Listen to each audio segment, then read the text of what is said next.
Bismillahirrahmanirrahim. Assalamualaikum warahmatullahi wabarakatuh. Hadirin yang dirahmati oleh Allah Subhanahu wa taala, pada pagi hari ini melanjutkan kajian kita dari kitab 40 karakteristik orang-orang yang dicintai oleh Allah Subhanahu wa taala. Allah Subhanahu wa taala firmankan di dalam Al-Qur'an, di surah Al-Maidah, Allah Ta'ala menyebutkan yuhibbuhum wa yuhibbunah, adzillatin 'alal mu'minin 'izzatin 'alal kafirin, yujahiduna fi sabilillahi wa la yakhafuna lawmata laim. Allah Subhanahu wa taala mencintai mereka dan mereka juga mencintai Allah. Jadi Allah mencintai mereka, orang-orang yang beriman, dan juga orang-orang yang beriman mencintai Allah Subhanahu wa taala. Bagaimana ciri mereka? Firman Allah Ta'ala disebutkan di dalam ayat ini, ada 4 ciri mukmin yang sangat dimuliakan dan dicintai oleh Allah Subhanahu wa taala. Adillatin 'alal mu'minina, rendah hati kepada orang-orang yang beriman, rendah hati terhadap orang-orang mukmin. Jadi mereka membangun ukhuwah al-islamiyah, ya. Mereka senantiasa berlemah lembut dengan orang-orang yang beriman.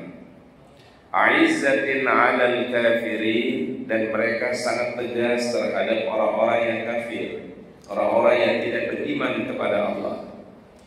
Yujahiduna fi sabilillah, mereka berjuang di jalan Allah dengan harta mereka, dengan jiwa mereka, dengan apapun yang mereka miliki, mereka pergunakan untuk mendapatkan ridha Allah Subhanahu wa taala.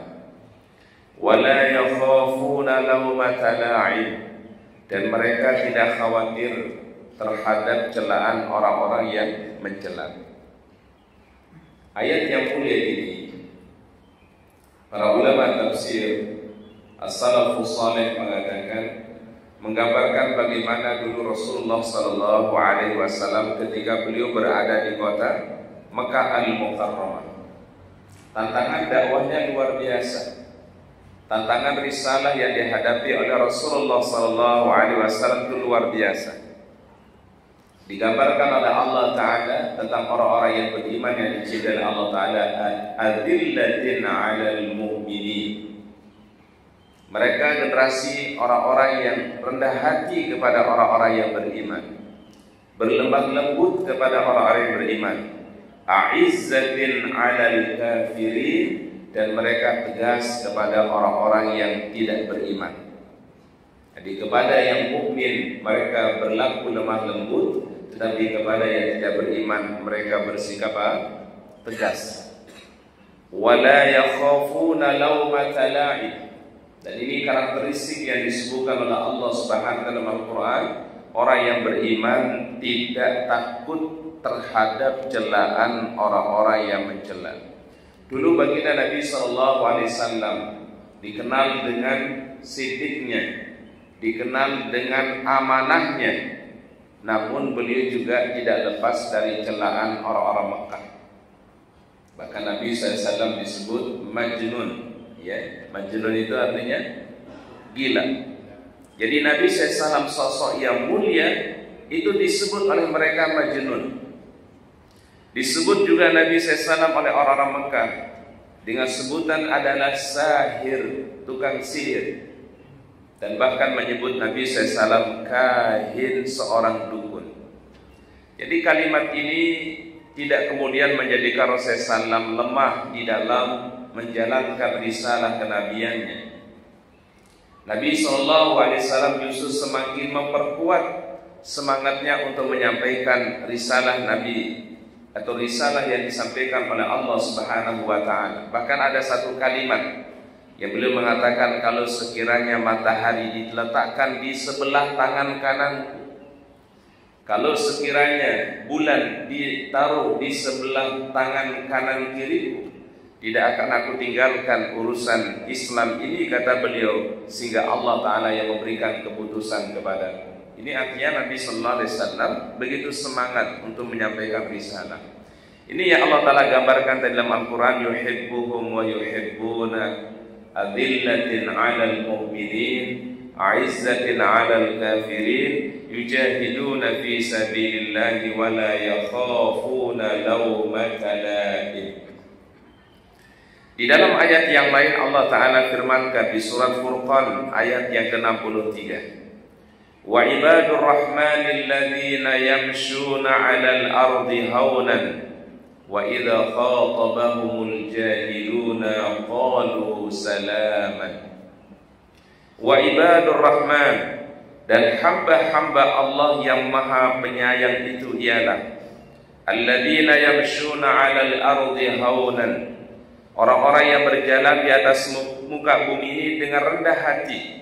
Wa idza khatabahumul jahiluna qalu salama, dan apabila orang-orang yang jahil menyapa mereka, artinya orang-orang yang tidak senang dengan agama Allah menyapa mereka, qalu salama, mereka mengucapkan kalimat-kalimat yang mulia. Jadi tidak membalas satu keburukan dengan apa? Keburukan. Tidak membalas kejahatan dengan kejahatan, tetapi ibadur rahman membalasnya dengan kalimat-kalimat yang mulia, kalimat-kalimat yang penuh dengan salaman. Ya. Dan ini yang diajarkan Bapak Ibu kepada kita semua setiap kita selesai sholat. Mengapa Rasul mengajarkan doa Allahumma antas salam wa minkas salam tabarakta ya zal jalali wal ikram. Allahumma ya Allah, antas salam, engkau yang membawa keselamatan, wa minkas salam, dan darimu datangnya segala keselamatan, tabarakta, maha suci engkau ya Allah, ya dzal jalali wal ikram, yang memiliki kemuliaan dan keagungan. Ini kan biasa kita baca habis apa Pak? Habis salat. Artinya adalah seorang mukmin selalu menghadirkan kalimat-kalimat yang mulia, selalu menghadirkan situasi yang penuh dengan salam, penuh dengan kedamaian, kemuliaan, kebahagiaan. Itu orang-orang beriman. Salaman namanya. Bukan menimbulkan mudarat, bukan menimbulkan bahaya, bukan menimbulkan permusuhan dan mafsadat. Itu orang beriman. Ya.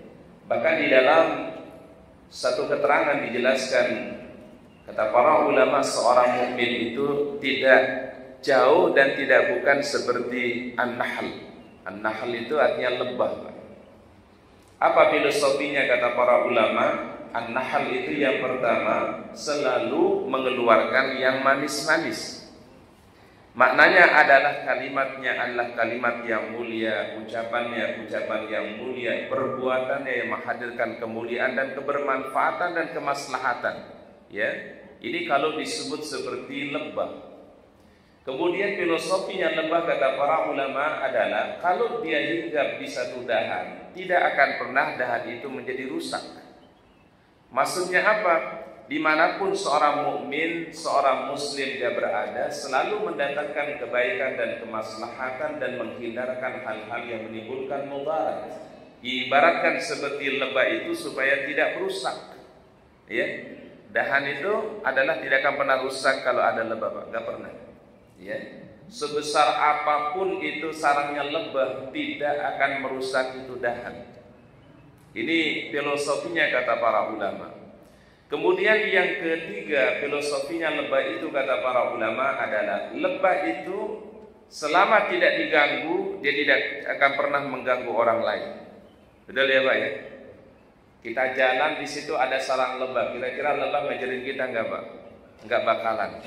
Tapi kalau kita coba-coba mengganggu kehormatannya, mengganggu kemuliaannya, maka lebah itu pasti akan menjaga kehormatan dirinya. Maksudnya apa?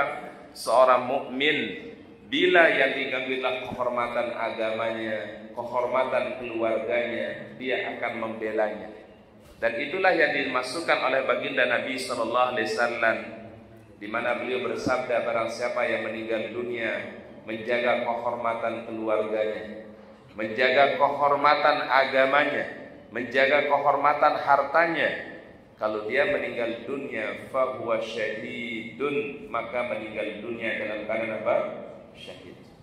Tapi tidak akan pernah mengganggu orang, tidak akan pernah merusak kehidupan orang. Tetapi bila kehormatan agamanya diganggu, kehormatan keluarganya diganggu, maka dia akan selalu berupaya untuk mempertahankan kehormatannya. Ini yang disebut oleh Rasulullah SAW dengan izzah, ya.